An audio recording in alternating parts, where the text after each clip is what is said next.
एक कुम्हार को मिट्टी खोदते हुए अचानक एक हीरा मिल गया। उसने उसे अपने गधे के गले में बांध दिया। एक दिन एक बनिए की नज़र गधे के गले में बंधे उस हीरे पर पड़ गई। उसने कुम्हार से उसका मूल्य पूछा। कुम्हार ने कहा 1.25 सेर गुड़। बनिए ने कुम्हार को 1.25 सेर गुड़ देकर वह हीरा खरीद लिया। बनिए ने भी उस हीरे को एक चमकीला पत्थर ही समझा था, लेकिन अपनी तराजू की शोभा बढ़ाने के लिए उसकी डंडी से बांध दिया। एक दिन एक जौहरी की नज़र बनिए के उस तराजू पर पड़ गई। उसने बनिए से उसका दाम पूछा। बनिए ने कहा 5 रुपए। जौहरी कंजूस व लालची था।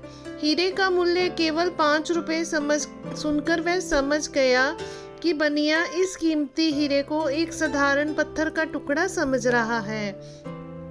वह उससे मोल भाव करने लगा। 5 नहीं 4 रुपए ले लो। बनिए ने मना कर दिया, क्योंकि उसने 4 रुपए का 1.25 सेर गुड़ देकर उस हीरे को खरीदा था। जोरी ने सोचा कि इतनी जल्दी भी क्या है, कल आकर फिर कहूँगा। यदि नहीं मानेगा तो 5 रुपए देकर खरीद लूँगा।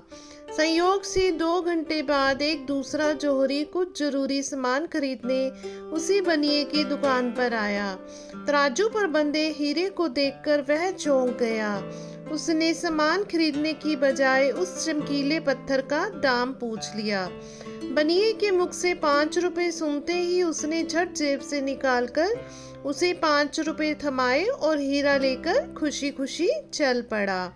दूसरे दिन वह पहले वाला जौहरी बनिए के पास आया। 5 रुपए थमाते हुए बोला, लाओ भाई दो यह पत्थर। बनिया बोला, वह तो कल ही एक दूसरा आदमी 5 रुपए में ले गया। यह सुनकर जौहरी ठगा सा महसूस करने लगा। अपना गम कम करने के लिए बनिए से बोला, अरे मूर्ख, वह साधारण पत्थर नहीं 1 लाख रुपए का कीमती का हीरा था। बनिया बोला, मुझसे बड़े मूर्ख तो तुम हो। मेरी दृष्टि में तो वह साधारण पत्थर का ही टुकड़ा था, जिसकी कीमत मैंने 4 रुपए मूल्य के 1.25 सेर गुड़ देकर चुकाई थी। पर तुम जानते हुए भी 1 लाख की कीमत का वह पत्थर 5 रुपए में भी नहीं खरीद सके। मित्रों, हमारे साथ भी अक्सर ऐसा होता है। हमें हीरे रूपी सच्चे शुभ चिंतक मिलते हैं, लेकिन अज्ञानतावश पहचान नहीं कर पाते और उसकी उपेक्षा कर बैठते हैं, जैसे इस कथा में कुम्हार और बनिए ने की।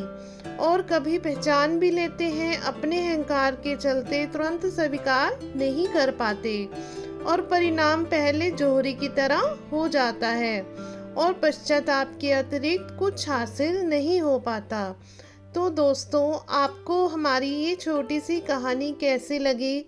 इस कहानी के बारे में अपनी राय कमेंट सेक्शन में ज़रूर दीजिएगा। और अगर आपको हमारी कहानी अच्छी लगी हो तो कहानी को लाइक कर दीजिएगा, शेयर कीजिएगा और चैनल को सब्सक्राइब करना बिल्कुल मत भूलिएगा। धन्यवाद।